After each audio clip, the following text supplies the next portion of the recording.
मी doctor Mohan वाघ. सत्याचा लढा 24 तास चॅनलमध्ये आपलं सगळ्यांचं सहर्ष स्वागत.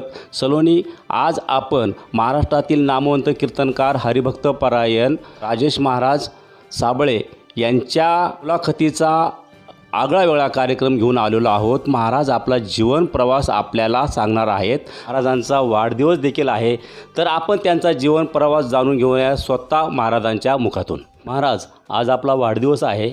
आज या वाढदिवसानिमित्त आमच्या चॅनलच्या सर्व टीमकडून सर्वप्रथम मी तुम्हाला मनापासून शुभेच्छा देतो. आपल्या चॅनलमध्ये तुमचं सहर्ष स्वागत करतो. आजी सोनी याचा दिनू, वर्षे अमृताचा घनू.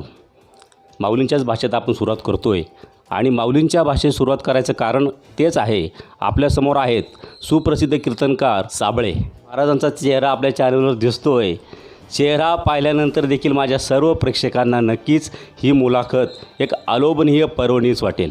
महाराज, मला एक सांगा की आपण कीर्तनामध्ये जी काही हजरजबाबी दाखवता ही आपल्याला कधीपासून अवगत झाली? 2000 सालापासून मी ह्या परमार्थामध्ये तसं धडाडीने प्रयत्न केलेला आहे. याच्या अगोदर आमच्या घराण्यामध्ये आमचे आजी वडील चुलते हे सर्व भजन वगैरे करायचे गावी. परंतु परमार्थामध्ये खऱ्या अर्थाने ज्यावेळेला आपल्या परमार्थामध्ये श्रीगुरूची प्राप्ती होते, म्हणजे श्रीगुरूचं आगमन होतं, त्यावेळेला खऱ्या अर्थाने आपल्या अध्यात्माला सुरुवात होते.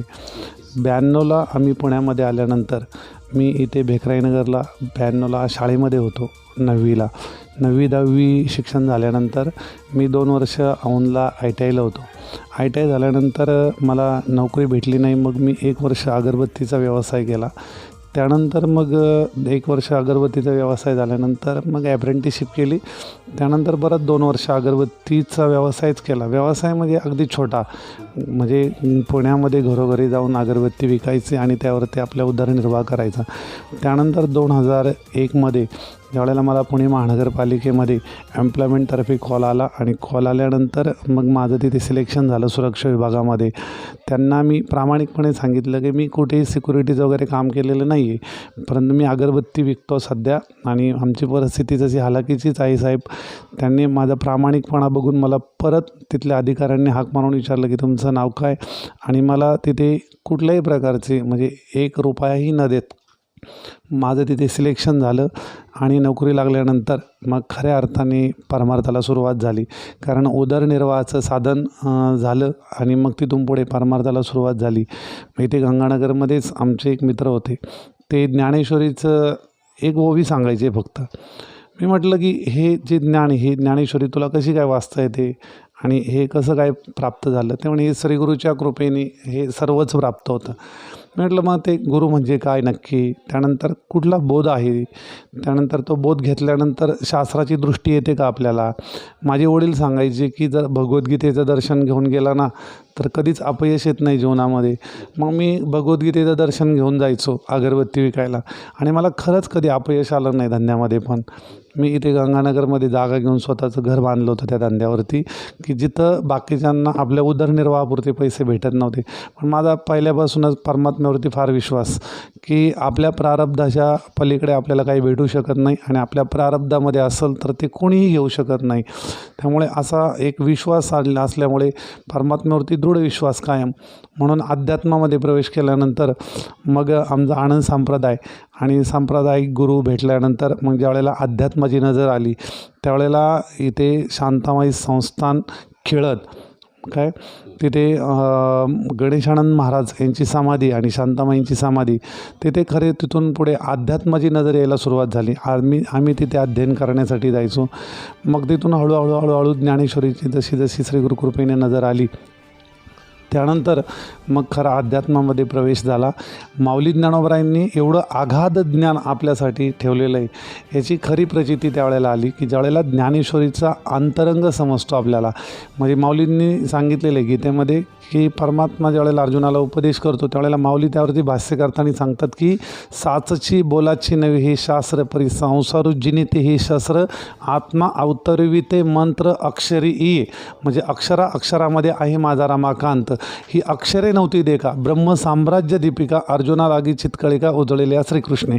परमात्म्याने हे जे ज्ञान सांगितलेलं आहे ना, हे नुसतं म्हणजे आपल्याला वाचण्याकरता नाही आहे, तर हे ज्ञान प्राप्त झाल्यानंतर आपली जीवदशा हळूहळू कमी होऊन हा संसार आपल्याला एक दिवस असा वाटतो की उठलेनी वैराग्य जेणे हा त्रिवर्गो ऐसा सांडणे जैसे वमुनिया सुने आताची गेले. म्हणजे माऊली ज्ञानोबराय सांगतात कुत्रं वकल्यानंतर जितकं घाण असतं तितका हा संसाराचा वीट आला पाहिजे. विटले हे मन प्रपंचा वासुनी वमनते म्हणे वैसलेसे, म्हणजे हा संसार अनित्य स्वरूपाचा आहे. आणि हे ज्यावेळेला आपल्याला कळेल खऱ्या अर्थाने त्यावेळेला वैराग्य प्राप्त करण्यासाठी आपल्याला विशेष काही धडपड करण्याची गरज पडत नाही. म्हणजे जे विषय रांधली रससोय माऊली ज्ञानोबराय सांगतात, जै जेवणारा ठाव्य होय तै तर ताटोची सांडोणी जाय जयापरी. म्हणजे जर एखाद्याच्या ताटामध्ये विष घातलं आहे आणि त्याला जर ते समजलं तर तो ते ताट सांडून जाईल, म्हणजे ते ताटाचा अव्यय करून तो पुढे निघून जाईल, तो जेवण करणार नाही. तैसी संसारा या समजता जाणीजे जे अनित्यता तै वैराग्य जवळीचा पाठी लागे. त्यावेळेला तुमच्या पाठीमागे वैराग्य धावतं. म्हणजे ज्यावेळेला तुम्हाला संसारातली अनित्यता कळते. आणि मग जर आपण अध्यात्मामध्ये आल्यानंतर जर संसाराच्याच गोष्टी बोलत असेल तर त्या अध्यात्माला माऊली ज्ञानोबराय सांगतात काही उपयोग नाही आहे. म्हणजे तुम्हाला याच्यातलं हळूहळू अनित्यत्व समजलं पाहिजे. जगत ज्या अधिष्ठान परमात्म्यावरती अध्यस्त आहे त्या अध्यस्थाची आपल्याला ओळख झाली पाहिजे. जसा दोरीवरती सर्प भासतो आपल्याला आणि भासल्यानंतर तो अंधारामध्ये खरा वाटतो आणि मग खरा वाटल्यानंतर त्याच्या लहरी यायला सुरुवात होती. माऊली ज्ञानोबराय सांगतात किरडू तरी कापडाची परी लहरी येत होत्या साचे. किरडू कापडाचंच असतं पण लहरी मात्र खऱ्या येतात. त्याप्रमाणे हे जगत अनित्य स्वरूपाचंच असतं, पण आपण सत्यत्व दिल्यामुळे आपल्याला हे सुखदुःख भोगायला कारण ठरतं. आणि जगाला सत्यत्व देण्याकरता आपण पहिल्यांदा आपल्या शरीरापासून सुरुवात केलेली असते. आता तुम्ही जसं सांगितलं की महाराजांचा वाढदिवस आहे, वाढदिवस म्हणजे घट दिवसच आहे तो. जो बाळ बळया वाढे तो भोजे नाची ती कोडे, आयुष्य आतुलेकडे ते ग्लानीची नाही. म्हणजे आयुष्य कमी होतं आहे याचं त्यांना अजिबात कुठल्याही प्रकारचं भान राहिलेलं नाही आहे. आयुष्य कमी होत जातं आहे. पण आमचे बाबा सांगायचे, म्हणजे हरिभक्तपरायण गुरुवर्य रामकृष्ण महाराज गावडे हे सांगायचे की ज्यावेळेला अध्यात्मामध्ये एखादं आपण प्रवेश करतो आणि खऱ्या अर्थाने परमात्म्याची भक्ती करतो त्यावेळेला साधू म्हणजे पिकलेलं ब्रह्म असतं. काय पिकलेलं ब्रह्म असतं त्याला अधिक अधिक अधिक अधिक अधिक अधिक महत्त्व प्राप्त होत असतं. संसारामध्ये आपलं वय वाढत गेलं ना की संसारामधली किंमत कमी होत जाते. पण अध्यात्मामध्ये असं आहे की आपलं जसं जसं वय वाढेल ना तसं तसं आपल्याला अध्यात्माची नजर आलेली असते आणि अनेक अनुभवाने आपण शिकलेलो असतो. आणि मग हळूहळू हे जगत आपल्याला अनित्य स्वरूपाचं वाटतं आणि मग याच्यामध्ये आपण याला सत्यत्व दिलेलं आहे, कुठेतरी आपण काढून घेतलं पाहिजे. आणि हा जगत म्हणजे एक भास आहे काय, आणि हे आपल्याला आपल्या श्रीगुरूच्या कृपेने कळतं. माऊली ज्ञानोबराय सांगतात मावळवीत विश्वाभासू नवल उदयला चंडांसू अद्वयाब्जिनी विकासू वंदो आता. म्हणजे लौकिक सूर्य उगवल्यानंतर जगत आपल्याला भासायला सुरुवात होते, पण अध्यात्मावती श्रीगुरुरूपी सूर्य आपल्या आयुष्यामध्ये ज्यावेळेला उगवतो म्हणजे ज्ञानाचा प्रकाश होतो त्यावेळेला ह्या जगताचा भास मावळायला सुरुवात होते. याला म्हणायचं खरं अध्यात्म. आणि ह्या अध्यात्माची नजर ज्यावेळेला आपल्याला येते ना त्यावेळेला मग आपल्याला ह्या सगळ्या गोष्टी खोट्या वाटतात. माऊली ज्ञानोबराय सांगतात हे सगळं आपण स्वीकारायचं आहे. स्वीकारल्यानंतर याच्यामध्ये बाधिताने वृत्तीने व्यवहार करायचा आहे, सत्य म्हणून व्यवहार करायचा नाही. हे सगळं बाधित आहे. आपल्याला ही प्रकृती आहे तोपर्यंत हे कर्म करायला लागणार आहे, तोपर्यंत ह्या सगळ्या गोष्टीची गरज आहे म्हणून आपल्याला करायचं आहे. काय म्हणजे त्यामुळे आपण अध्यात्मामध्ये ज्यावेळेला प्रवेश करतो त्यावेळेला आपण एक लक्षात ठेवलं पाहिजे की हा सगळा संसार आपल्याला हळूहळू यातलं जे अनित्यत्व हे समजून घ्यायचं, याच्यातून आपली वृत्ती काढून घ्यायची. आपल्याला आपण आपल्यासाठी परमार्थ करायचं आहे. पहिल्यांदा जगाचं प्रबोधन करणं जगासाठी आपण नंतर करायचं आहे. पहिल्यांदा आपण सुटलो पाहिजे. तुकोबराय सांगतात आपण आपला निर्णय झाल्यानंतर जगाला सांगायचं. हे सांगणं कीर्तनकाराचं प्रवचनकाराचं काम नाही, एक जबाबदारी. ही जबाबदारी साधू संतांनी महाराजांवरती सोपवलेली आता. तर ही जबाबदारी पार पडत असताना आपण समाजाकरता समाजाचं देणं लागतो. आपण समाजाला ही अध्यात्माची नजर आणून दिली पाहिजे. हे पहिल्यांदा महाराजाचं कर्तव्य आहे.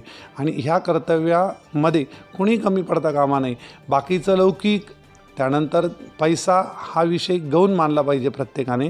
आणि अध्यात्मामध्ये ज्यावेळेला एखादा माणूस अध्यात्मामध्ये प्रवेश करतो त्यावेळेला तो आपल्या आचरणाकडे बघत असतो, म्हणून आपलं आचरण फार महत्त्वाचं असतं. तुकोबाराय उपदेश करत असताना पहिल्यांदा साधू संतांना उपदेश करतात, ज्यांनी अध्यात्मामध्ये प्रवेश केलेला आहे त्यांच्यासाठी पहिल्यांदा उपदेश असतो आणि नंतर समाजासाठी मग तो सांगायचा असतो. पण अध्यात्मामध्ये जसं आपण डॉक्टर आहात म्हटल्यानंतर आपल्याला त्या आजाराची पूर्ण माहिती पाहिजे. पहिल्यांदा आपल्याला आजाराची माहिती दिली जाते आणि नंतर मग पेशंटला बरं करण्याची जबाबदारी असते.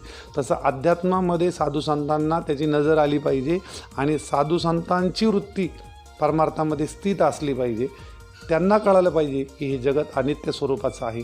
कारण माऊली ज्ञानोबराय सांगतात, जर आपल्याला समजलं नाही आहे तर आपण जगाला काय सांगणार आहे. आपल्या गुणी पुढीलाचे उणी फेडून या पाणी तयाकडे, जैसे पेरुणी शेता जायचे, पूजुनी देव पाहिजे पेरुणी शेता जायचे, तोषुनी आशीर्वाद घ्यायचे अतिथीचा. तसं आपल्या गुणाने पुढलाचं ऊन काढून आपल्याला त्याच्यामध्ये बदल घडवता आला पाहिजे. याला अध्यात्म म्हणायचं. नक्कीच. प्रश्न विचारण्या अगोदरच महाराजांनी इतकं छानपणे आमच्या प्रेक्षकांना मार्गदर्शन केलेलं आहे आणि प्रेक्षकांना या जाणीव होत असेल की अध्यात्मामध्ये प्रगल्भता मिळवल्यानंतर तुम्हाला एक जाणवतं की सत्य आणि असत्य यातला फरक, सत्सद विवेकबुद्धी तुमची जागृत होते. ती झाल्यानंतर एक छानपैकी महाराजांनी सांगितलं की तुमच्याकडून चुकीचं काहीच होऊ शकत नाही. आणि महाराजांनी सांगितलं की अगरबत्तीचे पुढे विकलेत आणि अतिशय काबाड कष्ट करून त्या परिस्थितीतून आलेले आहेत आणि कुठंतरी एक नोकरीची आशा त्यांना मिळाली आणि कॉर्पोरेशनसारख्या ठिकाणी त्यांना एम्प्लॉयमेंटचा कॉल आला. तिथं गेले, त्यांनी सांगितलं सिक्युरिटीमध्ये मी आत्तापर्यंत काम केलेलं नाही आहे, सुरक्षेमध्ये काम केलेलं नाही आहे, परंतु त्या परमार्थाची त्यांनी मनापासून केलेली सेवा, परमार्थ प्राप्तीसाठी केलेलं त्यांचं ध्येय आणि या ध्येय वेड्या माणसाला आयुष्यात कुठल्याही गोष्टींची कमतरता भासलेली नाही. तर ज्यावेळेला सर असं अगरबत्ती विकायची परिस्थिती नाजूक होती त्यावेळेला काय वाटायचं तुम्हाला? आपल्याला प्रत्येक स्त्रीचं एक स्वप्न असतं की आपल्याला एक स्वतःचं घर पाहिजे, आपलं सगळं व्यवस्थित झालं पाहिजे. अशा परिस्थितीत एक वैराग्य स्वरूप माणसाची गाठ पडल्यानंतर काय वाटतं? म्हणजे मला वाटतं सर सुद्धा कारण का थोडं यामध्ये जर एक प्रत्येक यशस्वी पुरुषाच्या पाठीमागे एक स्त्रीचा हात असतो, तर त्याप्रमाणे अध्यात्मामध्ये ज्यावेळेला आपण प्रवेश करतो त्यावेळेला अध्यात्मामध्ये जर आपल्या अर्धांगी याला जर आपल्याला हातभार लावत असेल किंवा पूरक वातावरण असेल तर आपली शिष्यमंडळी घरी येत असतात, आपली गुरुवारी येत असतात आणि गुरुवारी आल्यानंतर किंवा शिष्य आल्यानंतर घरामध्ये अध्यात्म चालू असताना आम्ही रात्री 2-2 वाजेपर्यंत प्रवचनाचा कार्यक्रम व्हायचा आमच्या गुरुवारी आल्यानंतर. मग त्यांना आल्यानंतर त्यांची सगळी सोय, जेवण खावण, कपडे हे सगळं जर आपण म्हटलं तर ते एका स्त्रीवरती जबाबदारी असते आणि तिने ती अगदी पूर्णपणे पार पाडलेली, चोख पार पडलेली. अगदी कुठल्याही प्रकारची तक्रार आली नाही. मुलांनी त्यांच्या अभ्यासाकडे लक्ष दिलेलं आहे आणि आज तेही माझा मुलगा आज लॉ करतोय, 2nd इयरला आहे आणि मुलगी BComला आहे, 2ऱ्या वर्षाला आहे. तिला आज 90% तिला म्हणजे ग्रँटेडमध्ये तिचा नंबर लागलेला आहे आणि मुलांनी त्यांच्या पद्धतीने त्यांचा अभ्यास केला. अध्यात्मामुळे कुठेतरी बाजू कमी झाली असं अजिबात नाही झालेलं. त्यांनी त्यांच्या पद्धतीने साध्य करून घेतलेलं आहे.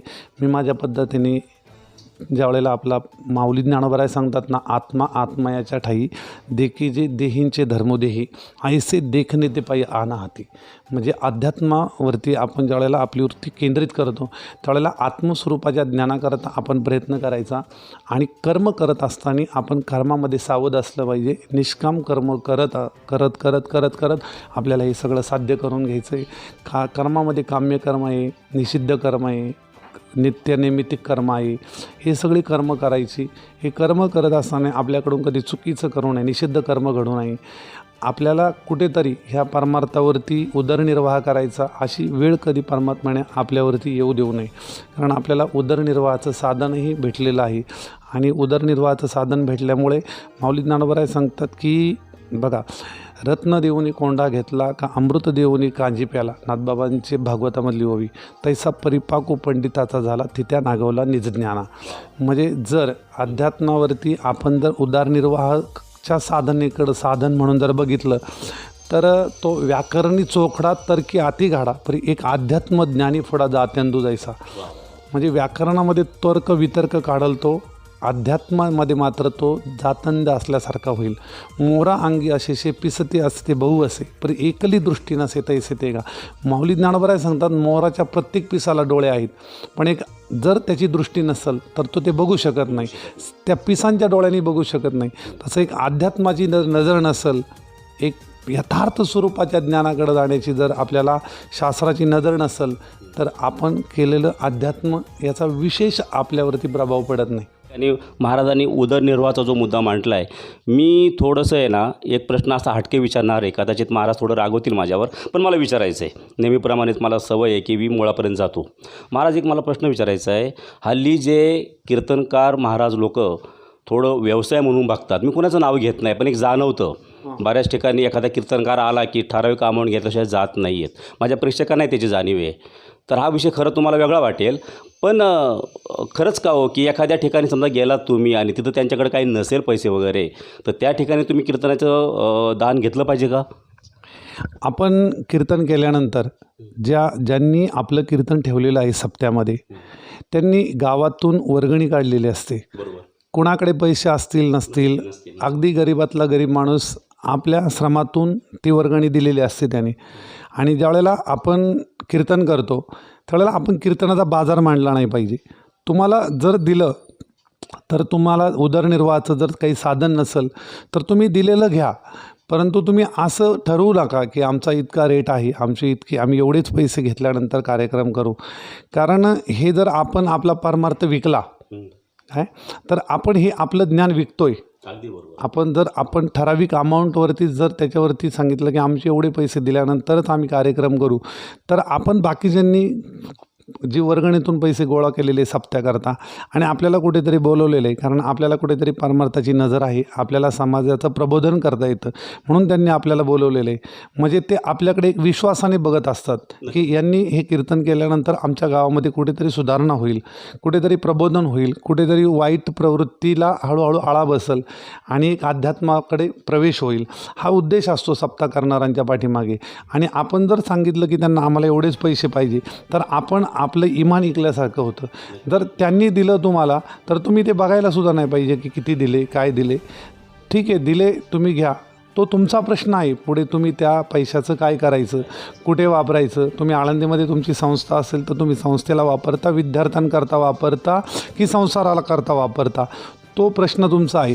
पण जो देतो आहे त्याचा भाव बघितला पाहिजे. आपण देणाराचा भाव काय आहे, त्याच्या पाठीमागं त्याची तपश्चर्या काय आहे, तो कशाकरता देतो आपल्याला, आणि आपण काय सांगतो आहे कीर्तनामध्ये.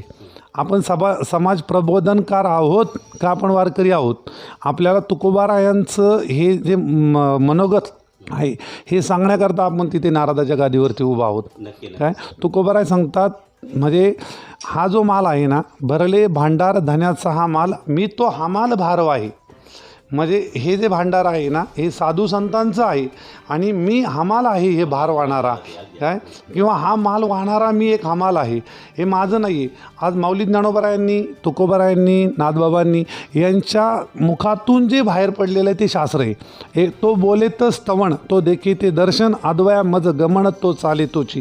त्यांनी बोलल्यानंतर ते अध्यात्म ठरलेलं आहे आणि आपण बोलल्यानंतर त्याचा व्यवसाय होऊ नये, ही जबाबदारी प्रत्येक कीर्तनकाराची. नक्कीच महाराज, आपण सांगितले की काही ठिकाणी वर्गणी काढून लोक हे करतात, तर आपण तिथं आवश्यक ते दानच घेतलं पाहिजे. पण महाराज, असा एक प्रश्न त्याला जोडूनच आहे. दशक्रिया विधीचा कार्यक्रम हा सर्रासपणे प्रत्येक गावात चालतो महाराष्ट्रातल्या. प्रत्येक दशक्रिया विधी कार्यक्रमाला एक कीर्तनकार बोलवतात म्हणजे बोलवतातच. आणि किती लोक त्यातला गाथार्थ घेतात किंवा त्याच्यामधला गर्भार्थ त्यांना कळतो का नाही माहिती नाही आहे. परंतु प्रश्न परत तोच आहे की तिथंही दशक्रिया विधीला देखील काही हट्ट केलेले कीर्तनकार आम्ही पत्रकार म्हणून पाहिलेलं आहे. तर खरं तो पण विषय की एखादा व्यक्ती जातो, त्याचा आपण दशक्रिया करतो, सगळी फॅमिली दुःखावर असते, तिथं वर्गणी काढलेली नसते, कुटुंब असतं ते एक, आणि त्या कुटुंबाप्रती खरं तुम्ही दिलेलं पाकिटच घेतलं पाहिजे महाराज म्हणतात त्याप्रमाणे.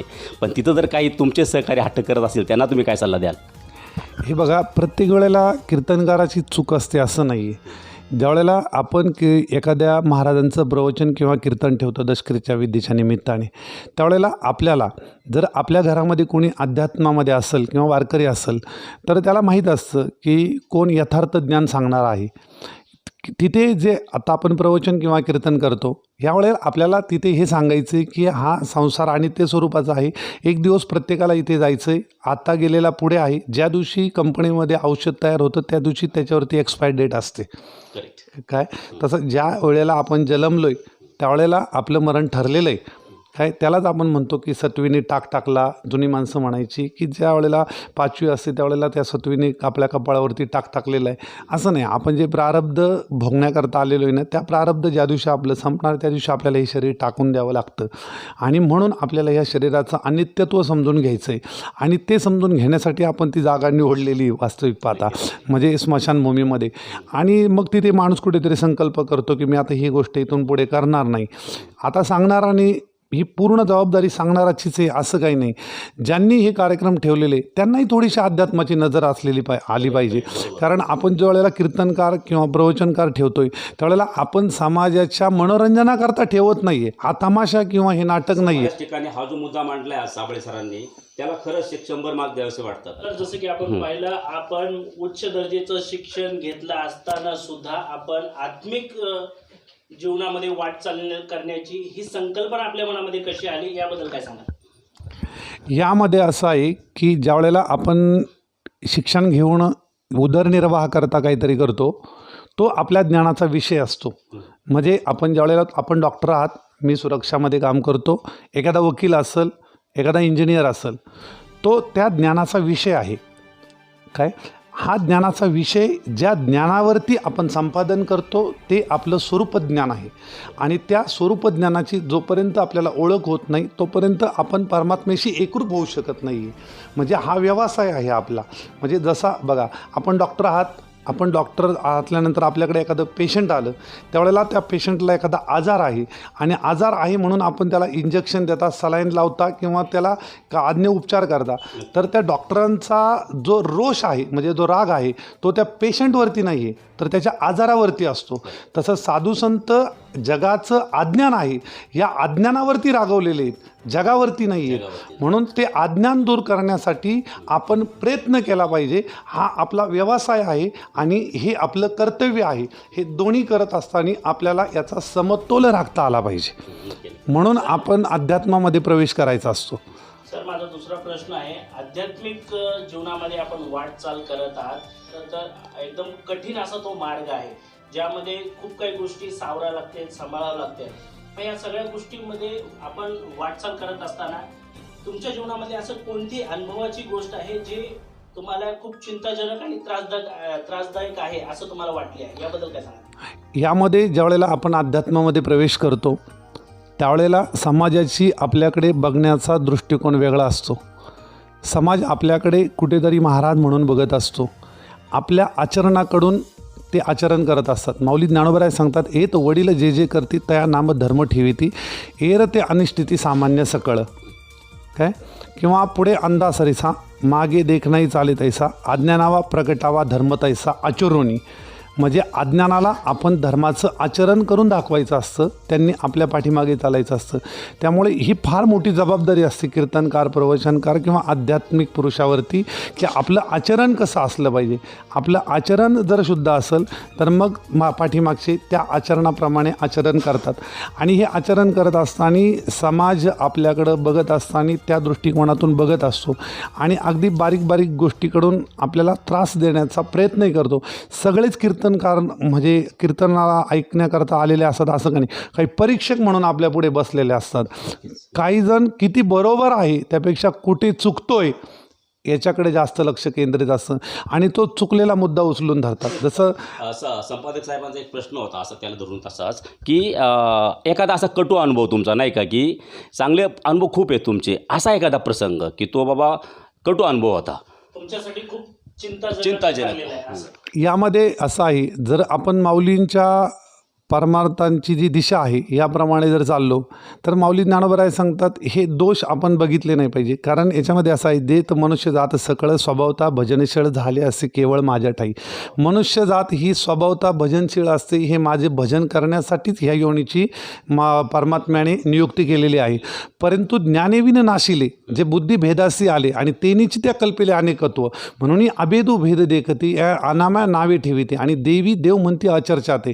यामध्ये त्यांची बुद्धी तिथपर्यंत पोचते म्हणून ती तिथपर्यंत जाऊ शकतात. आपली बुद्धी जर त्यापेक्षा उच्च स्वरूपापर्यंत जात असेल तर आपण त्यातला दोष बघितला नाही पाहिजे.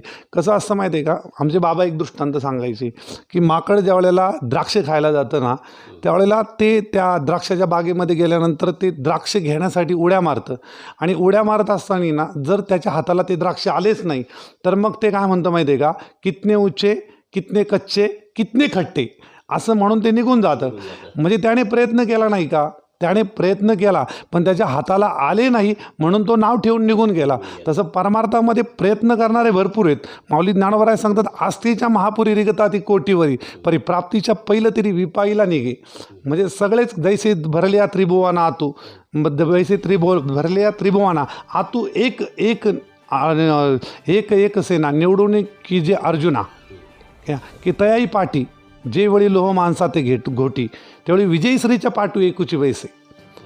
म्हणजे आस्थेच्या महापुरी रिगता ती कोटीवरी. म्हणजे माऊली ज्ञानोबरायांचा अभिप्राय असा आहे की जसं सैन्यामध्ये भरती करत असताना एक एक निवडून घेतलेला असतो पण त्यामध्ये विजयश्री म्हणून एखादाच आलेला असतो. तसं अध्यात्मामध्ये म्हणा किंवा संसारामध्ये म्हणा सगळे प्रयत्न करत असतात. ज्याला प्राप्त नाही झालं तो आपल्याला नावही ठेवून मोकळा झालेला असतो पण त्याच्यावरती नसतं, त्याची बुद्धी तिथपर्यंत पोचते. आपल्याला आता कितीतरी अनुभव येतात, कितीतरी लोक सांगतात की तुकाराम महाराजांचा कोणी खूनच झाला ते वैकुंठालाच गेले का. यामध्ये तुझी बुद्धी तिथपर्यंत पोचत नाही. तुला अध्यात्मामध्ये लयरूप निवृत्ती आत्यंतिक निवृत्ती हे काही माहिती नाही आहे.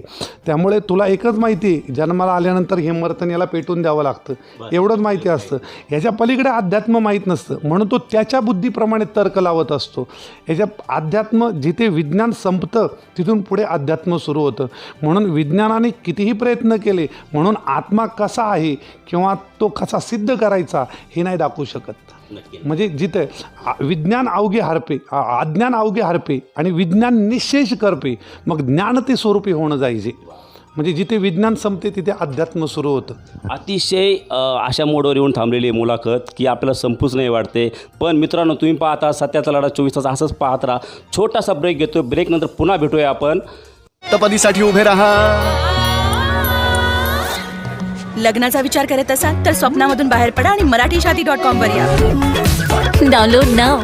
ब्रेकनंतर तुम्हा सर्वांचं स्वागत. पाहता सत्याचा लढा 24 तास असंच पाहत राहा. महाराजांना पुढचा प्रश्न असा आहे माझा, महाराज आपण अतिशय सुंदर माहिती देतात. अगदी आमचं ज्ञान आणि पोट भरत नाही कधीच, परंतु ज्ञान काय असतं याची जाणीव आम्हाला व्हायला लागलेली आहे. महाराज इथपर्यंत आपण पोहोचलात, आपण हा जो मार्ग पत्करलात परमार्थाचा, नक्कीच बऱ्याच वेळेला काय होतं विरोध होत असतो.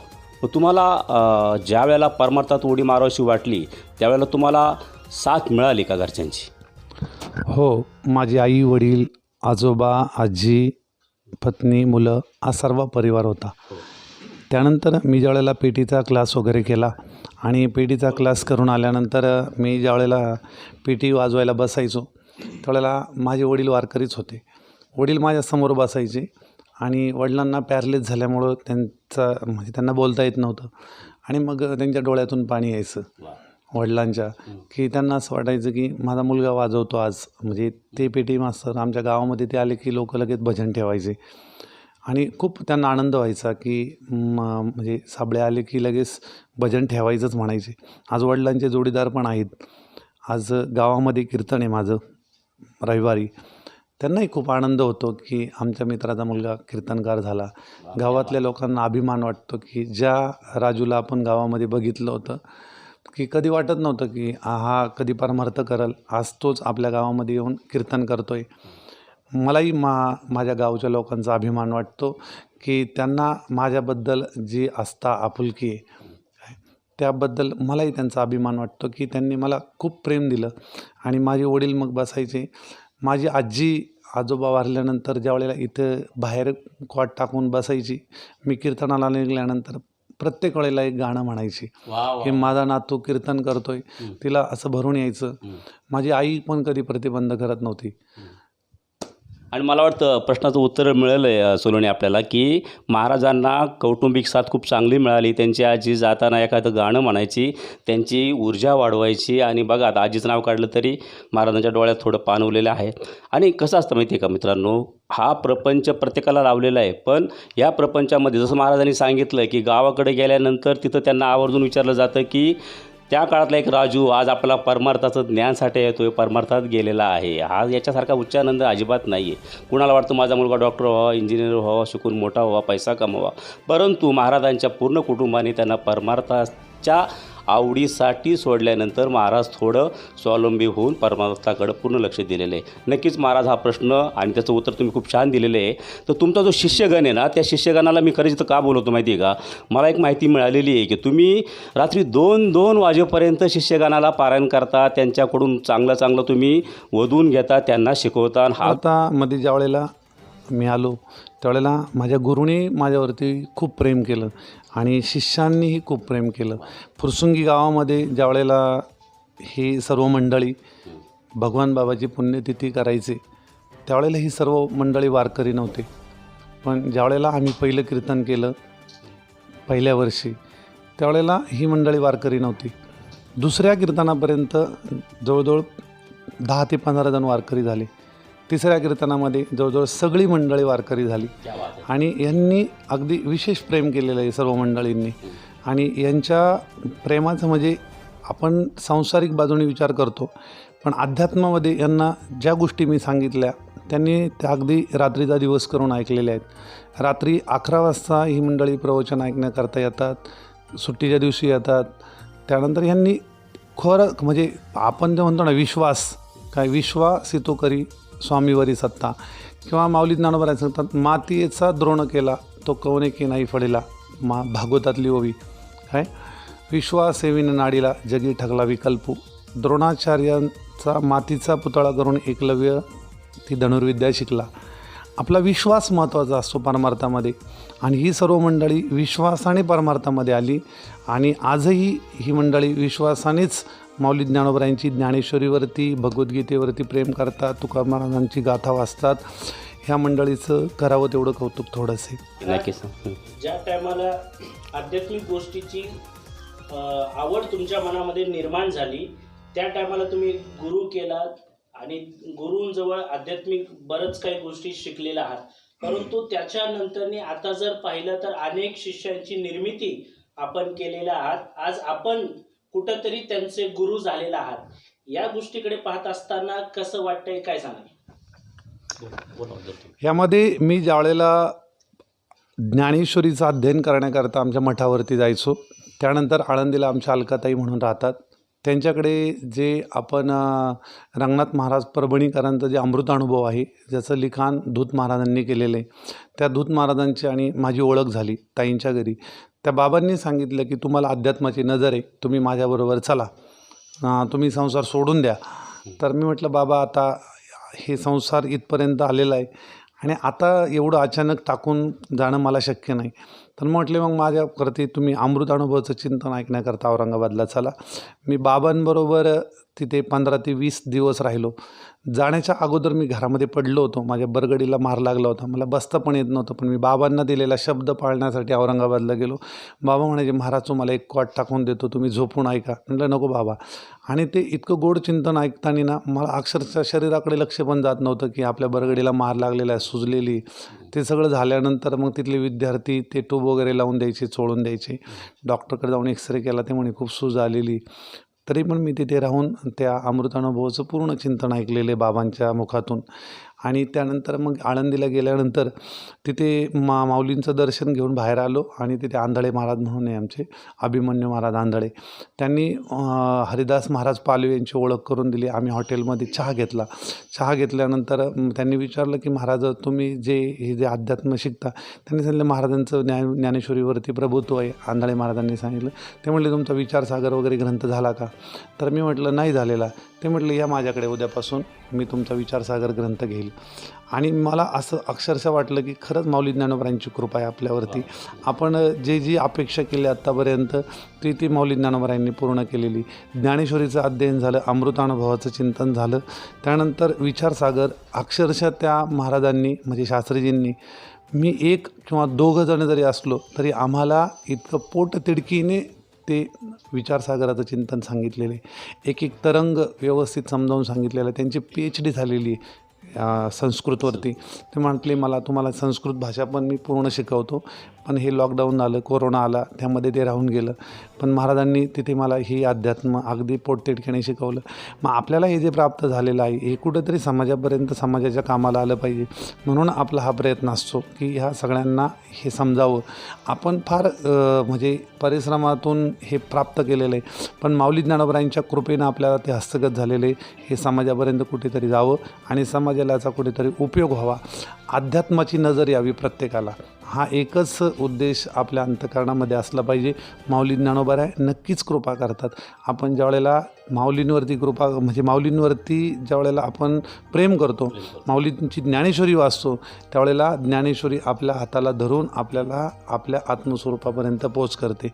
माऊलींचं जे चालतं बोलतं स्वरूप म्हणजे ज्ञानेश्वरी आहे. नक्की काय तसं परमात्म्याचं तटस्थ लक्षण आणि स्वरूप लक्षण आहे. तर तटस्थ लक्षणामध्ये आपण मूर्तीपूजा करतो, त्याच्या ठिकाणी कधी जगत कारणत्व असतं तर कधी नसतं. पण स्वरूप ज्ञानामध्ये किंवा स्वरूप लक्षणामध्ये कधीही बदल होत नाही. तसं माऊलींचं तटस्थ लक्षण म्हणजे ज्ञानेश्वरी आहे. माऊलींचं चालतं बोलतं स्वरूप म्हणजे ज्ञानेश्वरी. ज्ञानेश्वरीवरती प्रेम करा, ज्ञानेश्वरी वाचा. कारण का माहिती आहे का, ही जी ज्ञानेश्वरी आहे ह्या ज्ञानेश्वरीमध्ये भगवद्गीतेचं भाष्य आहे. आणि परमात्म्याने हे अर्जुनाला युद्धाच्या वेळेला सांगितलेलं आत्मज्ञान आहे. जसं उद्धवाला निजधामाला जाताना सांगितलेलं भागवते, परंतु युद्धाच्या प्रसंगी म्हणजे जी भगवद्गीता वनामध्ये सांगायची ती रणामध्ये सांगितलेली आहे. आणि रणात सांगितलेली भगवद्गीता आणि त्यावरती माऊलींनी केलेलं भाष्य ही जर आपण ऐकली तर हा जो संसाररूपी रण आहे याच्यामध्ये आपली बुद्धी कधीच विचलित होणार नाही, वृत्ती कधी बहिर्मुख होणार नाही. म्हणून भगवद्गीतेचा अभ्यास आपण या संसारामध्ये असताना केला तर आपल्याला खऱ्या अर्थाने अध्यात्माची नजर आल्याशिवाय राहणार नाही. म्हणून माझं असं म्हणणं आहे की सगळ्यांनी ज्ञानेश्वरीवरती प्रेम करा, ज्ञानेश्वरी समजून घेण्याचा प्रयत्न करा, माऊली ज्ञानोबरायांवरती प्रेम करा. माऊली ज्ञानोबराय नक्कीच आपल्याला अध्यात्माची नजर आणून देते. ज्ञानेश्वरीवर प्रेम करा, ज्ञानेश्वरी सर्वस्व आहे. आणि ज्ञानेश्वरावर प्रेम केल्यानंतर माऊली ज्ञानोबा आपला काहीच कमी पडून देणार नाहीत. हेच खरं त्यांच्या वाढदिवसाला आमच्या सगळ्या प्रेक्षकांना मला वाटतं साबळे सरांनी आशीर्वादित केलेलं आहे. आणि आमचे संपादक साहेब काही विचारत आहेत, आपण तिकडे जाऊया. सर, आज आपण जगभरामध्ये पाहतो अनेक तरुण आणि तरुणी आहे जे सातत्याने आपला वेळ TV, मोबाईल, इंटरनेट, लॅपटॉप अशा सोशल मीडियावरती जास्त प्रमाणामध्ये खर्च करत असतात. अशा परिस्थितीमध्ये आपण एक महाराज म्हणून त्या तरुणींना म्हणजे तरुण पिढीला काय संदेश देऊ इच्छिता? आपण अध्यात्मामध्ये प्रवेश केल्यानंतर बऱ्याच लोकांची अशी एक भावना आहे की ज्ञानेश्वरी आम्हाला समजत नाही. ज्ञानेश्वरी संस्कृतमध्ये आहे, तर ज्ञानेश्वरी संस्कृतमध्ये नाही, भगवद्गीता संस्कृतमध्ये आहे आणि माऊलींनी लिहिलेली ज्ञानेश्वरी मराठीमध्ये आहे. परंतु ती भाषा 750 वर्षापूर्वीची असल्यामुळे आपल्याला ती समजत नाही आणि समजली नाही की मनाला त्याची गोडी लागत नाही. आणि मग मनाला गोडी लागली नाही की मग ते मन कुठंतरी रमत नाही. आपण ह्या मनाला रमवण्याचा प्रयत्न करत असतो कुठेतरी, सोशल मीडिया म्हणा किंवा मोबाईल म्हणा किंवा TV म्हणा, काही कुठल्याही माध्यमातून आपण एक म्हणजे आपलं मनोरंजन करायचं आणि कुठेतरी बुद्धीला आपल्याला रमवायची, मनाला रमवायचं आहे. तर माऊली ज्ञानोबराय सांगतात की ह्या मनाचा एक स्वभाव आहे, या मनाची एक निके जे देखील या गोडीच्या ठाया सोके, म्हणून अनुभव सुखची कौतुक दावीत जायचे. आपल्या एक मनाचा स्वभाव असतो की त्याला एखादी गोष्ट जर आवडली तर ते तिथे रमतं. म्हणून आपण काय करायचं, त्या मनाला काय करायचं, अध्यात्माची गोडी लावायची. मग माऊली ज्ञानोबराय 12व्या अध्यायामध्ये सांगतात की ह्या मनाचा असा स्वभाव आहे की ते तिथे रमतं. मग बरेच कीर्तनकार सांगतात बघा ही ओवी की तरी या 8 पहारा माझारी मोठके निमिष भरी देतो जाय. तरी का ऐसे करी या 8 पहारा माझारी मोठके निमिष भरी देत जाय मग जे जे का निमिक देखील माझे सुख तितके आरोचक विषय घेईल. म्हणजे माऊली ज्ञानोबरायांना असं सांगायचं की ह्या 8 पहारामध्ये तू थोडासा वेळ अध्यात्माकरता दे आणि मग जसं अध्यात्माला वेळ देशील आणि त्याच्यामध्ये जशी गोडी लागल, लांचावले म्हण लागलीसे गोडी ते जीवेना सोडी आयशे झाले, तिकडे जशी गोडी लागल ना तसं इकडून तुझी गोडी हळूहळू कमी होत जाईल आणि मग ते एक दिवस असा येईल की ते मन त्या गोडीला सोडायला तयार होणार नाही. ह्या स्थितीपर्यंत आपल्याला आपल्या मनाला घेऊन जायचं आहे. मग त्या तिथे घेऊन जाण्याकरता तू हळूहळू त्याला अध्यात्माची गोडी लाव. ती गोडी लावण्याकरता तुला इकडून हळूहळू जैसा शरदकालू रिगे आणि सरिता ओटू लागे तैसे चित्त काढेल वेगे प्रपंचोनी. मग पुनवेऊन जैसे शशीबिंब दिसे दिसे हरपत आवसे नाहीची होय तैसे भोगा आतून निघता चित्त मजमाजी रिगता. भोगा आतून निघता चित्त मजमाजी रिगता हळूहळू पंडसुता मीची होईल. म्हणजे तुला भोगातून हळूहळू तुझं चित्त काढलं, चित्ती मियाची झाली, मियाची प्रेमी झाले, जीव मर विसरले बोधाच्या भुली. अरे त्या बोधामध्ये तू इतका रममान होशील की तुझं चित्त आता त्या गोडीला सोडायला तयार होणार नाही. कुठेतरी अगोदर आपल्याला प्रयत्नाने करावं लागेल. माऊली ज्ञानोबराय सांगतात एकदा अंतकरणाला शपथ घाला, काय ऐसे अंतकरण बाह्य येतात याची आन नमुळे समर्था भेन दाशी जैसी. जशी एखाद्या राजाने जर एखाद्या दासीला शपथ घातली ना की ही शपथ मोडायची नाही तर ती दासी जीव गेला तरी ती राजाची गुह्य गोष्ट कधीही कोणाला सांगणार नाही. तसं माऊली ज्ञानोबराय सांगतात एकदा अंतकरणाला निषिद्ध कर्माची शपथ घाला आणि चांगल्या मार्गाला लावा की जेणेकरून हा शरीरातला प्राण जीव जाईपर्यंत आपण हे सोडणार नाही परत. वा वा क्या बात आहे. नुसतं ऐकत राहावं असं वाटतं. अगदी अमृताची गोडी आहे, या शब्दांना धार आहे की तुम्ही निषिद्ध करा, तुम्ही संकल्प करा आणि वाईट गोष्टी सोडा. ज्यांचा वाढदिवस आहे ते साक्षात आत्मसाक्षात्कारी पुरुष आहेत, त्यांना आत्मसाक्षात्कार झालेला आहे, परमार्थाची गोडी आहे, परमार्थ त्यांच्यात आहे. आणि अशा महाराजांची मी मुलाखत घेतो आहे. आज माझ्यासारखा भाग्यशाली कुणी नाही आहे. मी स्वतःला भाग्यशाली समजतो. ह्या मुलाखतीचा प्रत्येक अंश माझ्यासाठी एक सिंहाचा वाटा असेल, माझ्या घडामोडीत असेल. माझ्याकडून देखील काय अशा चुका घडत असतील नक्कीच महाराज तुम्हाला मी वचन देतो. परमार्थाची आवड तुमच्यामुळे मला तयार झालेली आहे. पूर्वी थोडीफार होती पण नक्कीच आता मी गहनतेत जाण्याचा प्रयत्न करीन. आणि तुमच्या वाढदिवसाला शुभेच्छा देण्यात इतका मी मोठा नाही आहे, परंतु वाढदिवस तुम्ही मागाशी सांगितल्या थोडी घट आहे. पण मी माऊलींना एक विनंती करेल, माऊली स्वतः साक्षात ह्या जगाचे कल्याणकारी आहेत. म्हणजे जर आपण तुम्ही MITला वगैरे गेलात तिथं माननीय कराड साहेबांनी तिथं वाक्य लिहिलेलं आहे, विश्व कल्याणकारी. माऊली कोण आहेत? पुण्यापुरते मर्यादित नाहीत, महाराष्ट्रापुरते नाही आहेत, भारतापुरते नाहीत, विश्वाचं कल्याण त्यांनी सांगितलेलं आहे.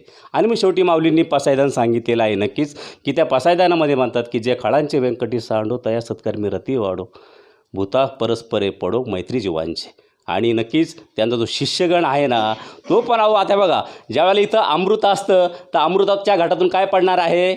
अमृताचे थेंबच पडणार आहेत. त्यातला एक शिष्यगण आहेत, हे फडसाहेब आहेत. ह्या फडसाहेबांना मागाशी विचारलं आपण काय करता, ते देखील न्यूरोलॉजी डिपार्टमेंटमध्ये आहेत, जायडस कॅडिला कंपनीमध्ये. आणि बघा सगळे उच्च शिक्षित लोक सरांना आता अटॅच झालेले आहेत. म्हणजे का झाले आहेत की त्यांच्या विचाराने प्रभावित होऊन.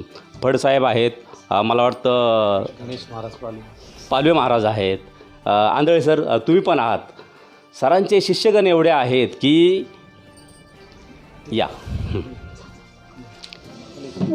हा सगळा परिवार एक नाही, म्हणजे हा सगळा संत सोहळा म्हणायला हरकत नाही. जर तुम्ही लोक रात्रीच्या 2-2 वाजेपर्यंत महाराजांचं प्रवचन ऐकत असाल तर त्या अमृताच्या घटातून जे पडलेलं अमृत आहे ते तुमच्यापर्यंत पोहोचवलेलं आहे महाराजांनी. आणि तुम्ही देखील सर्वसामान्य लोकांच्या मुखापर्यंत ते अमृत पाचताय नक्कीच. म्हणूनच आज प्रत्येकाच्या चेहऱ्यावर तेज आहे. हा तेज शब्द खूप महत्त्वाचा आहे. म्हणजे आपल्याला काही संपत्ती कमवायची आहे हा उद्देश यांचा कुणाकडून नाही आहे. म्हणजे महाराजांना मी एक थोडं उदाहरण देतो. महाराज खूप श्रेष्ठ आहेत पण संत बाबा गाडगे आहेत, त्यांचं एक गोष्ट मला मागाशी कीर्तनकारांनी सांगितली की संत बाबा गाडगे महाराजांना ज्या वेळेला शेवटच्या वेळेला लोकांनी विचारलं की तुमचे जे काही सगळे मठ आहेत हे मठ तुम्ही कुणाला दान करणार आहात, तर त्यांनी पहिली अट टाकली, माझ्या घरातील कुटुंबातील कुठल्याही लोकाला मनुष्याला यातला एकही अंश द्यायचा नाही, तो समाजासाठी दान करायचा. आणि ही जी भूमिका आहे हीच भूमिका आपल्याला महाराज समजावून सांगतायत की माझं काहीच नाही आहे, हे सगळं आपल्याला दिलेलं आहे. आणि ह्याच अनुषंगाने महाराज आज आपल्यासमोर वाढदिवसानिमित्त प्रवचनाच्या रूपाने त्यांच्या शिष्यगणासहित आपल्यासमोर बसलेत. आणि हे सांगत असताना एक मात्र नक्कीच त्यांनी संदेश दिला. आमच्या संपादक साहेबांनी एक प्रश्न विचारला, एखादा कटू अनुभव सांगा, एखादा वाईट प्रसंग सांगा. पण महाराजांनी त्यांना जे त्यांचं लाजबाबी पद्धतीने उत्तर दिलं आहे की दुसरा वाईट आहे, आपण वाईट व्हायचं नाही, समोरचा कटू आहे, आपण व्हायचं नाही. जसं त्यांनी ते तुम्हाला माकडाचं उदाहरण दिलं, तुम्हाला मी थोडं सिंहावलोकन करतो, माकडाचं उदाहरण दिलं की त्या माकडाची उंची पोचत नाही त्या द्राक्षाच्या घडापर्यंत, म्हणून ते द्राक्ष काय करतं, नाव ठेवून निघून जातं. जसं तुमच्या परमार्थ प्रवचनाच्या वेळे जर तुम्हाला कोणी नावं ठेवत असेल तर त्याचा तो भोग आहे, त्याचं ते प्रारब्ध आहे. महाराजांनी कुणावरही प्रकर्षाने टीका करण्याचं टाळलेलं आहे. हे करत त्यांचं आत्मीय बल आहे. कुठल्याही आज आपण एवढ्या वेळापासून इथं आहोत, प्रकर्षाने जाणवते की माऊलींची ज्ञानेश्वरी याच्या पलीकडं तिसरा विषय महाराजांच्या डोक्यात नाही आहे. आणि नक्कीच हा शिष्यगण देखील रात्री 2पर्यंत जे काही करत असेल ना, तर ते अशाच प्रकारे त्यांचं अमृताच्या घटातून अमृताचं सेवन करतो आहे. मी फडसाहेबांना त्यांचा वैयक्तिक थोडा अनुभव विचारतो, फक्त एका मिनिटात सांगायचं. बोला. मी शिवराज फड, मी पुण्यामध्ये उच्च शिक्षित आहे. लहानपणी मला संप्रदायाची आवड होती, पण गेली 25 वर्षे मी त्याच्यापासून अलिप्त होतो. आणि फुरसुंगी पुणे या ठिकाणी आल्यानंतर महाराजांची भगवान बाबाच्या पुण्यतिथीनिमित्त आमची पहिली भेट झाली. आणि तेव्हापासून मला परत अध्यात्माची जी माझी आवड होती ती परत निर्माण झाली. महाराजांच्या सानिध्यामध्ये आल्यानंतर आईवडिलांनंतर जे गुरुचं स्थान असतं आपल्याला, आणि मला आध्यात्मिक गुरु म्हणून राजेश महाराज साबळे हे लाभले. आणि त्यांच्यामार्फत महाराजांनी मला संहिता दिली. मी त्यांच्याकडे संहिता घेतल्यानंतर भगवद्गीतेचं महाराजांनी आणि मला 3 अध्यायाची संहिता सर्वप्रथम महाराजांनी दिली. आणि त्याच्यानंतर महाराजांनी ज्ञानेश्वरीचं पण पारायण अविरतपणे या ठिकाणी महाराज चालवतात. त्याचा पण मी या ठिकाणी माझा जसा कामाचा वेळ मला जसा भेटतो त्या वेळ काढून मी या ठिकाणी महाराजांकडे येत असतो. आणि अध्यात्माचं जे शिक्षण आहे तर ती मला गोडी लागलेली आहे. त्याचबरोबर मी महाराजांनीच मला पक्वादाचं एक क्लास लावून दिला सुदर्शन महाराजांकडे. आणि मी तो पण 1-1.5 वर्ष झालं तिथं पण जातो. आणि मुलाला पण सोबत, तर घरामध्ये असं संपूर्ण वारकरी संप्रदायाचं या ठिकाणी वातावरण आहे. आणि महाराजांच्याच कृपेमुळे या ठिकाणी मी याच्यामधून जातो आहे. याच्यामध्ये खूप आनंद आहे. आईवडील पण माझे आता एवढे प्रसन्न आहेत, ते गावाकडे राहतात, पण मी महाराजांच्या सानिध्यामध्ये आहे. आपला मुलगा महाराजांकडे जातो, शिकतो. त्यांचा जो आनंद आहे तो त्या आनंदापेक्षा कोणताही या जीवनामध्ये मोठा आनंद नाही. तर ही जी अविरत गोडी आहे, आता महाराजांच्या सानिध्याखाली आम्ही संतश्रेष्ठ भगवान बाबा व वामनभाऊ महाराज सेवा प्रतिष्ठान, तुकाई दर्शन, काळे पडळ, पुणे या ठिकाणी दर एकादशीला आम्ही या ठिकाणी महाराजांसोबत काकडासाठी जातो. आणि अविरत असं कीर्तन भजन त्या ठिकाणी चालतं. तर संपूर्ण महाराजांचे भक्तगण फुरसुंगी भागामध्ये पूर्ण पुण्यामध्ये आहेत. तर आम्ही त्या ठिकाणी एकत्र येऊन महाराजांच्या मार्गदर्शनाखाली या ठिकाणी आम्ही भजन व त्यांच्या जी सेवा आहे त्याचा आम्ही आनंद घेतो आहे. आणि यामध्ये आम्ही खूप आनंदी आहोत. आणि आम्ही स्वतःला भाग्यवान समजतो की आम्ही महाराजांची आम्हाला या ठिकाणी दर्शन झालं आणि बाबांच्या पुण्यतिथीच्या निमित्तानं झालं. त्याच्यामुळे आमचं हे जीवन खरंच सार्थक झालं आहे असं आम्हाला वाटते. नक्कीच फडसाहेब, कारण का आता प्रत्येकाशी आपण बोलत गेलो तर ह्याच प्रतिक्रिया येतील. आपण या ठिकाणी परत काय होतं आहे, आता एक शिष्यगण बोलले, आपण पालवे महाराज आहेत त्यांच्याकडून पण अनुभव जाणू. प्रत्येकाकडे काहीतरी वेगळा अनुभव आहे. पालवे महाराज आपलं काय म्हणणं आहे? बोला. ॲक्च्युली आमच्या घरात पहिल्यापासून तसं माळकरी कोणीच नव्हतं. आमचे फक्त आजोबा होते. त्याच्यानंतर घरामध्ये आई वडील वगैरे असं कुणी माळकरी नसल्यामुळं आम्हाला तसं 35 वर्षापर्यंत आम्ही याच्यापासून थोडंसं अध्यात्मापासून बाजूला होतो. पण जसं आम्हाला आत्ताच साहेबांनी सांगितलं की भगवान बाबाच्या पुण्यतिथीच्या निमित्ताने आम्ही एकत्र आलो. प्रशांत भाऊ आंधळे आहेत आमचे मित्र, त्यांच्यामुळं आमची महाराजांची गाठभेट झाली. जी आमची गाठभेट कदाचित पांडुरंगांनी वरूनच बांधलेली असावी. त्यानंतर आम्ही पहिलं वर्ष कार्यक्रम केला, पण आमच्यात अध्यात्म म्हणजे आम्ही माळकरी वगैरे असं काही कोणी घरामध्ये नसल्यामुळं आम्हाला तेवढी गोडी नव्हती. पण जशी महाराजांची आम्हाला साथ मिळाली तशी महाराजांनी आम्हाला त्याचं अध्यात्म समजून सांगायला सुरुवात केली. तर अगोदर मी घरामध्ये माळकरी झालो. त्याच्यानंतर माझी दोन्ही मुलं माळकरी झाली. माझ्या मिसेसनी पण माळ घातली. आमच्या घरामध्ये सध्या पूर्ण फॅमिली आम्ही वारकरी झालो आणि 2 वर्ष झाली आम्ही महाराजांबरोबर पायीवारी पंढरपूरची करतो. आणि खरंच पंढरपूरच्या पायीवारी आमची ह्या वर्षी माझे वडीलसुद्धा आले होते. वडीलसुद्धा माळकरी झाले. तर खरंच मी एवढं सांगू इच्छितो या निमित्ताने की असे गुरु सर्वांना मिळावेत. आणि गुरूंकडून जो अनुभव आहे आमच्यासाठी तो खरंच असा शब्दात सांगण्यासारखा नाही आहे. आज आम्हाला जे संस्कृत भगवद्गीता आपण वाचतो, एक शब्द वाचणंसुद्धा कठीण होतं, पण ते आज गुरुच्या सान्निध्यात राहून आम्हाला त्यांनी एवढं सोप्या भाषेत सांगितलं आहे. आज मीच तर वाचतोच, पण माझी मुलंसुद्धा भगवद्गीतेचे अध्याय असे मुखोद्गत केले त्यांनी. आणि नक्कीच याच्यातून मी एवढं सांगू शकतो सर्वांना की सर्वांनीच भगवद्गीता वाचायला पाहिजे. भगवद्गीतेतूनच ज्ञानेश्वरी जी सोप्या भाषेत करून दिलेली आहे, ज्ञानेश्वरी वाचायला पाहिजे आणि सर्वांनी अध्यात्मामध्ये यायला पाहिजे. रामकृष्ण हरी. ॲक्च्युली रामकृष्ण हरी हा शब्द 2 वर्षापूर्वी जर घ्यायचा असला तर मला लाज वाटायची, कारण त्याविषयी मला काहीच संबंध नव्हतं. कारण संबंध नव्हता म्हणजे ॲक्च्युली असं की काही कुणी माझ्यासोबत तसं वारकरी संप्रदाय किंवा वारकरी असे कोणी नव्हते. कारण मी ॲक्च्युली गावाकडून फक्त वर्षातून एक सप्ताह करायचा, तेवढंच रामकृष्ण हरी म्हणायचं मी. पण इथं आल्यानंतर महाराजांची भेट झाली, ओळख झाली. तेव्हापासून महाराजांनी ॲक्च्युली त्यांचं कीर्तन 1-2-3 कीर्तन ऐकल्यानंतर मला त्याची आवड निर्माण झाली. मला वाटलं त्याला महाराजांच्या हातानं आपण एक माळ घालावी आणि आपण परमात्म्याला लागावं. मग महाराजांच्या हाताने मी माळ घातली. 1 वर्ष झालं मला माळ घालून. त्यानंतर महाराजांची ॲक्च्युली त्यांना मी गुरु बनवलं. कारण ॲक्च्युली महाराजांसारखं गुरु भेटणं पण माझं स्वप्नात नव्हतं, पण ते भेटलं मला स्वप्नाच्या पलीकडे जाऊन. तो सगळ्यात आनंद आहे मला. त्यानंतर महाराजांनी काय म्हणलं की महाराजांचे गुरु बनवल्यानंतर महाराजांनी त्यांच्या वेळ म्हणजे त्यांच्या ते पण काम करतात, आम्ही पण काम करतो. पण महाराजांची इच्छा आहे की बाबा आपण शिष्याच्या टायमिंगनुसार आपण शिष्याला सांगायचं. कारण तेच माझ्यासाठी खूप महत्त्वाचं आहे. कारण मला टाईम आता आम्ही पण वर्किंग आहे, सर्व शिष्य वर्किंग आहेत. पण महाराज असं नाही की बाबा हा एकच शिष्य आहे मी त्याला काय सांगू. महाराज संध्याकाळी 12 वाजता या 11 वाजता या, कारण माझा संध्याकाळी 11 नंतरच टायमिंग असतो. तरी पण महाराजांनी मला नाही म्हणले नाही, चांगल्या पद्धतीने आले. कारण महाराज पण संध्याकाळी 10ला येतात. कारण त्यांना जेवणापेक्षा शिष्याला ज्ञानेश्वरी समजून सांगण्याचा खूप आनंद आहे आणि ते मला त्यांच्याकडून लाभलं. आंधळे साहेबांकडून जाऊ नये आपण, म्हणजे महाराज काय आहेत हे प्रत्यक्ष सगळ्यांनी पाहिलं आहे, परंतु एक जवळचा शिष्यगण त्यांच्याकडून जाणूया आपण. आंधळे महाराजांचं आणि माझं गाव एकच. महाराजांना मी अगदी जवळून मागील 2003 पासून बघतोय. 2003ला मी ज्यावेळेस पुण्यात आलो त्यावेळेस महाराज मला प्रेमाने बंडू म्हणायचे. माझं टोपण नाव बंडू.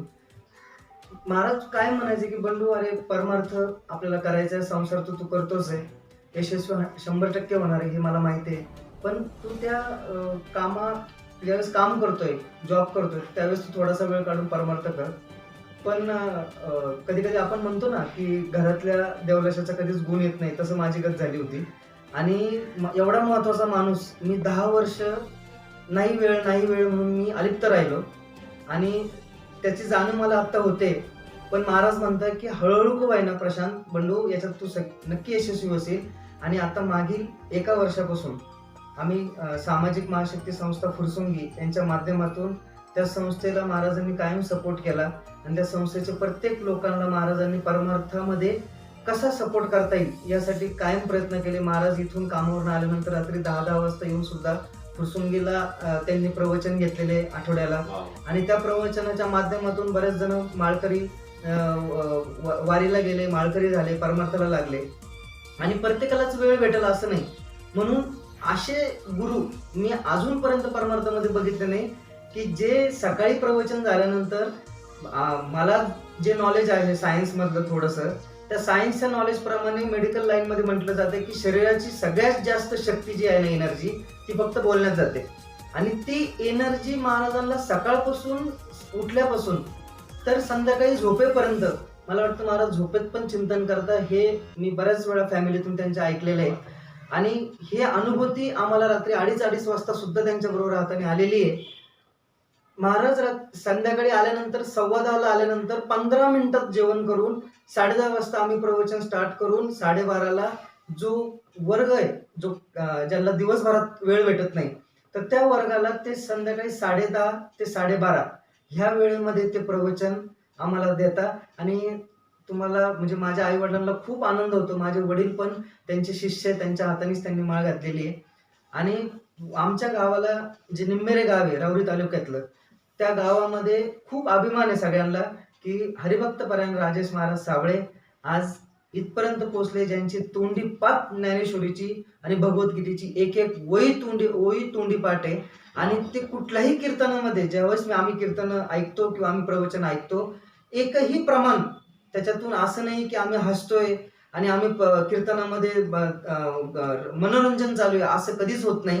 त्यांचं कायम प्रत्येक गोष्टीला प्रमाण असतं. आणि असं आम्ही डिस्कशन बऱ्याच वेळा झालेलं आहे आमचं, 2-2, 3-3, 4-4 तास, की त्याच्यामध्ये असं कधीच आम्हाला जाणवत नाही की त्यांनी कुठली प्रमाण किंवा कुठली ओळी किंवा कुठलं वाक्य ग्रंथाच्या बाहेर दिले त्यांनी. तर असे गुरु मला लाभलेत, माझं नशीब आहे. आणि मला याचा फायदा माझ्या व्यवसायामध्ये पण खूप होतोय, कारण मोटिवेशन माणसाला गरजेचं असतं. आपण बघतो मोटिवेशनल स्पीकर आहेत, आज प्रत्येक मोटिवेशनल स्पीकर इंडियामध्ये प्रत्येक जण भगवद्गीतेला धरूनच प्रमाण देतो आणि मोटिवेशन देतो. मला एवढा आनंद होतो की इंटरनॅशनल मोटिवेशन स्पीकर सुद्धा भगवद्गीतेला, ज्ञानेश्वरीला, भगवद्गीतेला मानतात.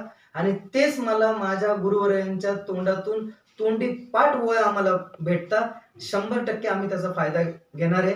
आणि माझ्या मुली, माझा जो मित्र परिवार आहे, त्यांना सगळ्यांना त्याचा फायदा हो, त्यासाठी मी आज सगळ्यांसमोर त्यांच्या वाढदिवसानिमित्त मी आज सांगू इच्छितो की याला आम्ही सामाजिक याच्यावरती मोडवरती नेतोय. आजच आम्ही महाराजांच्या वाढदिवसानिमित्त महाराजांच्या नावाने अजून समाजसेवा व्हावी यासाठी एक सामाजिक अजून एक संस्था महाराजांच्या नावे शैक्षणिक संस्था आम्ही एक आज चालू करतोय. त्याचं लवकरात लवकर ह्या चॅनलवरती आम्ही एक ओपनिंग जे आहे ते लवकरात लवकर ठेवू. त्याची आज बॉडीची मीटिंग आहे. बॉडीची मीटिंग झाल्यानंतर नक्कीच चॅनलला आम्ही इन्फॉर्म करू. आणि ह्या संस्थेचं उद्दिष्ट एकच आहे की जास्तीत जास्त लोकांना पक्वात घेण्याची कॅपॅसिटी नसते, पेटी घेण्याची कॅपॅसिटी नसते. आणि हे सगळे ज्ञानेश्वरी शिकवायचे बाहेर त्याचे पैसे आहेत. तर हे कसे लोकांपर्यंत, पोरांपर्यंत, गरीब पोरांपर्यंत याचा कसा फायदा होईल याचा आम्ही प्रयत्न करणार आहोत. बोलायला खूप आहे. नक्कीच नेक्स्ट टाइम आम्ही ज्यावेळेस ओपनिंग होईल त्यावेळेस चॅनलवरती संपर्क साधू. सर्वांनी नक्कीच बंडू उर्फ प्रशांत आंधळेंनी आज त्यांचं मनोगत व्यक्त केलं. एक शैक्षणिक संस्था सुद्धा ते सामाजिक व्यथेतून काढत आहे, सामाजिक संस्थेतून काढत आहे. त्यांनी याला हातभार लागतोय. त्यांचे गुरुवर्य ज्यांचा आज वाढदिवस आहे असे हरिभक्त पारायण कीर्तनकार साबळे महाराज. आणि साबळे महाराजांकडे आपण परत जायचंय, कारण काय थोडा खंड पडलाय. आणि कधी पण जो मेन गाभा असतो, आपण खरं गाभा सोडायचा नसतो नाही का.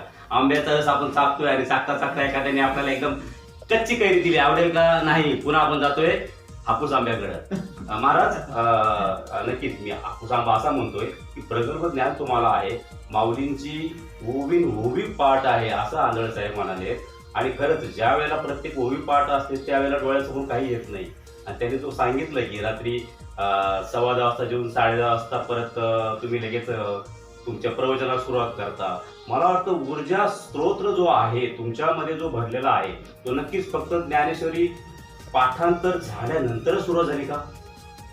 हो, मध्ये परमार्थामध्ये असं असतं की जोपर्यंत आपल्याला परमार्थाची नजर येत नाही, म्हणजे आपल्याला परमार्थाची नजर येणं किंवा आपल्याला एखादं शास्त्र समजणं, परमार्थामध्ये शास्त्रकृपा, गुरुकृपा, अंतकरण कृपा हे महत्त्वाचे असतात. ईश्वर कृपा जोपर्यंत होत नाही तोपर्यंत आपल्याला यथार्थ श्रीगुरूची भेट होत नाही. बरोबर. माऊली ज्ञानोबा सांगतात, आता उपाय वर वसंतू आज्ञेचा आयो तंतू अमृत चित्परी मृत्यू कारुण्याचा. श्रीगुरु म्हणजे त्या ब्रह्मविद्येच्या गळ्यातला ताईते, म्हणजे ही ब्रह्मविद्या आहे ना, ही जी आयो झाली ही श्रीगुरु त्या गळ्यातला ताईते, म्हणजे श्रीगुरु त्याचा मालक आहे त्या अध्यात्मविद्येचा. आणि ही अध्यात्मविद्या हस्तगत होण्यासाठी अगोदर आपल्यावरती ईश्वर कृपा असली पाहिजे. आणि ईश्वर कृपा पूर्ण झाल्यानंतर आपल्याला यथार्थ श्रीगुरूची भेट होते. आता ही ईश्वर कृपा प्राप्त होण्याकरता आपण काय करतो माहिती आहे, त्यावेळेला भक्ती करतो, सगुण भक्ती करतो, सगुण उपासना करतो. ही उपासना करत असताना ही उपासना आपली निष्काम असली पाहिजे. म्हणजे निष्काम उपासना आणि निष्काम कर्म केलं पाहिजे. मग ही निष्काम उपासना केल्यानंतर म्हणजे अंतःकरणामध्ये कुठलाही हेतू न ठेवता जी भक्ती केली जाते तिला निष्काम म्हटलं जातं. आणि ही निष्काम उपासना केल्यानंतर हळूहळू ईश्वराची आपल्यावरती कृपा होते. जोपर्यंत ईश्वराची कृपा होत नाही तोपर्यंत आपल्याला परमार्थ करावाच वाटत नाही. जोपर्यंत आपलं पाप जास्त असतं ना तोपर्यंत आपल्याला भक्तीमध्ये यावं असं कधी वाटतच नाही.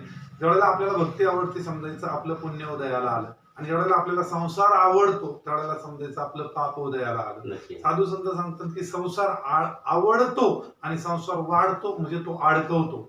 म्हणजे परमात्मा सांगतो तुला जर जास्त श्रीमंत केलं तर तू उन्मत्त होतो, तुला जर जास्त गरीब ठेवलं तर तू दीन बनतो. म्हणजे कुठल्याही परिस्थितीमध्ये ठेवा तू परमार्थ करतच नाही. म्हणजे श्रीमंत झाला तर उन्मत्त होतो आणि गरीब झाला तर गरीब होतो, दीन होतो. मग तुला कुठल्या परिस्थितीमध्ये ठेवल्यानंतर तू परमार्थ करणार आहे. म्हणून आहे ह्या परिस्थितीमध्ये परमार्थ साध्य करता आला पाहिजे प्रत्येकाला. आणि हा परमार्थ साध्य करणं म्हणजे निष्काम उपासना करणं आणि निष्काम कर्म करणं. हे केल्यानंतर अंतःकरणातले मल विक्षेपाचे दोष निघून जातात. खाली एक आवरण दोष राहतो. अंतःकरणामध्ये 3 दोष असतात, मल विक्षेप आणि आवरण. हा जो आवरण दोष आहे तो म्हणजे अज्ञानाचा दोष जो यथार्थ स्वरूपाच्या ज्ञानाने जातो. आणि जोपर्यंत हा दोष जात नाही तोपर्यंत आपल्या अंतःकरणावरती परिणाम होत नाही. आणि एकदा अंतःकरणाचे हे दोष निघून गेले की माऊली ज्ञानोबराय सांगतात तया स्वांतकरण जिता सकळ काम पशंता परमात्मा परोता दुरी नाही. जैसा किडाळाचा दोषी जाईल तरी ते पंधरेची होय तैसे जीवा ब्रह्मत्व आहे संकल्प लोकी. म्हणजे सोन्यामध्ये किडाळ असतो, दुसरा धातू असतो, आणि मग सोन्यामध्ये किडाळ मिसळलं ना की ते हिनकस होतं सोनं, म्हणजे हळूहळू कमी प्रतीचं होतं. तसं जीवामध्ये हे दोष एकदा मिसळले की तो कमी प्रतीचा होतो, आणि हे दोष गेले की तो परमात्मा स्वरूप होतो. म्हणून हे दोष जीवामधले काढायचे आपल्याला.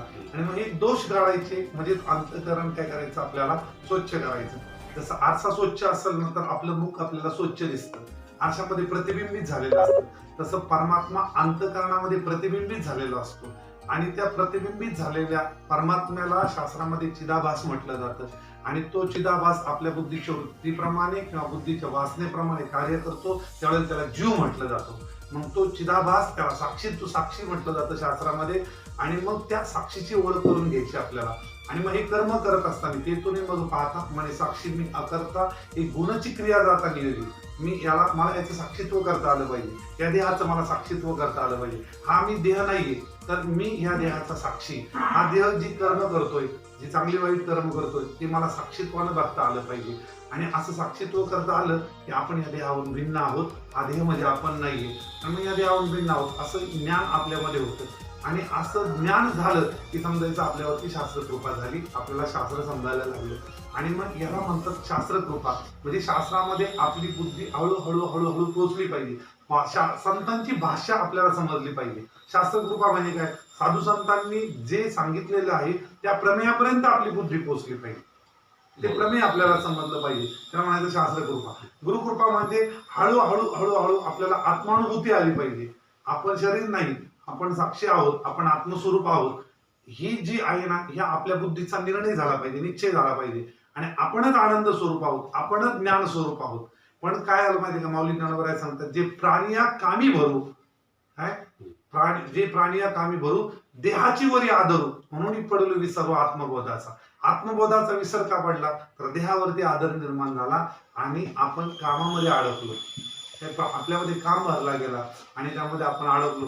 आपल्याला हे हळूहळू हळूहळू काढून टाकायचे. जसं बघा, मला एक दृष्टांत सांगतो, मला लगेच लक्षात येईल. एक पेला भरून ठेवला आपण, पाण्याचा पेला भरून ठेवला, त्यामध्ये घाण पाणी, काय घाण पाणी, आणि ते घाण पाणी तुम्हाला बाहेर काढायचे. पण त्या पेल्याला स्पर्श न करता तुम्हाला त्यातलं घाण पाणी बाजूला काढायचं. त्याला हात लावायचा नाही, पेल्याला हात लावायचा नाही, पाण्याला हात लावायचा नाही, पण त्यातलं घाण पाणी तुम्हाला बाजूला काढायचं. मग काय करावं लागेल आपल्याला, तुरटी फिरवायला नाही. मग तुरटी फिरवली तर ती फक्त तळाला जाऊन बसणार आहे, पण ते परत हल्लं तर ते पाणी परत घाण होणार आहे. मग त्यावरती आपल्याला चांगल्या पाण्याची धार लावायला लागेल, वरतून स्वच्छ पाण्याची धार लावायला लागेल. आणि हळूहळू हळूहळू त्या स्वच्छ पाण्याची धार लावली की ती घाण पाणी हळूहळू कमी होत जाईल आणि त्या पेल्यामध्ये स्वच्छ पाणी होईल. तसं तुकोबाराय सांगतात की आपल्या देहामध्ये हे जे षडविकार आहे ना, तुका म्हणे देह भरिला विठ्ठले आणि काम क्रोध केले घर रीते. म्हणजे त्यावेळेला परमात्म्याने आपल्या अंतकरणामध्ये विठ्ठल भरला जाईल, म्हणजे आपल्या रोमारोमामध्ये परमार्थ असा मुरला जाईल ना, त्यावेळेला हे विकार आपल्या अंतकरणातून बाहेर निघून जातील आणि आपल्याला परमात्मा स्वरूपाची अनुभूती यायला लागेल आणि अनुभूती आल्यानंतर आपल्याला परमार्थाची गोडी प्राप्त होते. सर, सगळे आमचे प्रेक्षक आता धन्य झाले असतील की आपण बऱ्याचशा चॅनलवर कीर्तन ऐकतो, आपण एखादी ओवी ऐकतो, त्याच्यानंतर एखादी कीर्तनकार महाराज त्याचा सारांश आपल्याला सांगतात.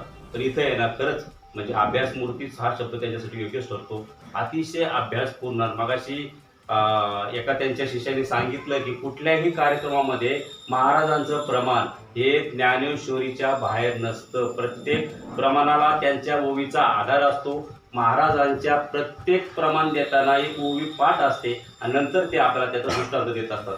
नक्कीच पाण्याच्या याच्यावर खूप जाणवलं सर. मी डॉक्टर म्हणून सर म्हटलं की तुरटी फिरवायची, परंतु तुम्ही जे जाणीव करून दिली की जितकं तुम्ही शुद्ध आत्मा त्याच्यात प्रवृत्त करणार, शुद्ध शुद्ध शुद्ध शुद्ध भरपूर शुद्ध झालं की नक्कीच अशुद्धाला असे की लाज वाटते आणि अशुद्ध नको यार, आपल्याकडे एवढं शुद्ध आलेलं आहे 1000 पटीने, आपण काय इथं अशुद्ध राहावं.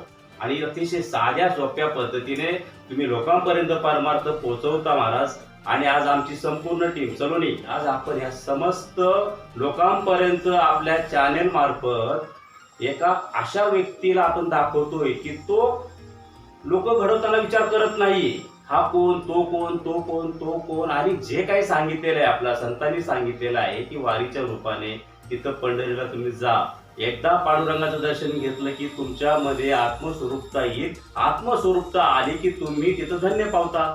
म्हणजे तो जो आनंद संतांनी 350 वर्षापूर्वी 400 वर्षापूर्वी सांगितला होता, तोच आनंद आज इथं पाहायला भेटतोय. संतांची मांदियाळी जमलेली आहे. संत तुकाराम महाराजांनी 350 वर्षापूर्वी सांगितलं होतं, वृक्षवल्ली आम्हा सोय रे वनचरी. आज तोच अनुभव येतोय महाराज आपल्याला. सगळीकडे वृक्षांची तोड झालेली आहे आणि त्याचा परिणाम म्हणून जे काय आपण इमारती बघतो 10-15 वर्षापूर्वी या गंगानगरमध्ये काही नव्हतं आणि आज मात्र सगळीकडे इमारती झालेल्या आहेत. येताना तुमचं घर शोधावं लागतं आम्हाला. सलोनी, आपल्यासोबत महाराजांच्या धर्मपत्नी जोडलेल्या गेलेल्या आहेत. आपण त्यांच्याकडून माहिती जाणून घेऊया. साबळे बोलते मी. मला असं सकाळी उठल्यापासून एवढे शिष्य, एवढे सगळे महिला सगळ्या आल्या का असं वाटतं की एक पंढरपूर आणि आळंदी हे असं वाटतं की इथंच म्हणजे असं काय बोलायला शब्दच राहत नाही. आणि मग मला असं दिवसभर कितीही असं झालं ना की मुलं म्हणतात मम्मी तू थकली का, मी म्हणत असते मुलांनो मी थकतच नाही. मला एवढी एनर्जी येते ना की ती आतूनच असं मला सारखी जाणवते की आपल्याला थकवा येऊनच देणार नाही माऊली. त्याच्यामुळे माझा सतत माऊलींचा आणि महाराजांच्या सेवेतच माझं हे व्हावं एवढंच माझी खूप पांडुरंगाला माझी प्रार्थना आहे. याच्यापेक्षा मी काहीच बोलू शकत नाही. नक्कीच सलोनी, ताईंचे डोळे भरून आलेत अनुभव सांगताना. आणि आपण ह्या वाढदिवसाला त्या पण उपस्थित आहेत. त्यांचा मुलगा आहे, मुलगी आहे. मुलाकडून आपण थोडं जाणून घेऊया. बाळा, तुला तुझ्या वडिलांविषयी जे काय आता कीर्तनकार आहेत, बऱ्याच तुझे मित्र असतील, त्यांचे वडील कोणी डॉक्टर, कोणी इंजिनियर, कोणी हायकोर्टात जज. मग तुला कसं वाटतं की आपले वडील एक नामवंत कीर्तनकार आहेत?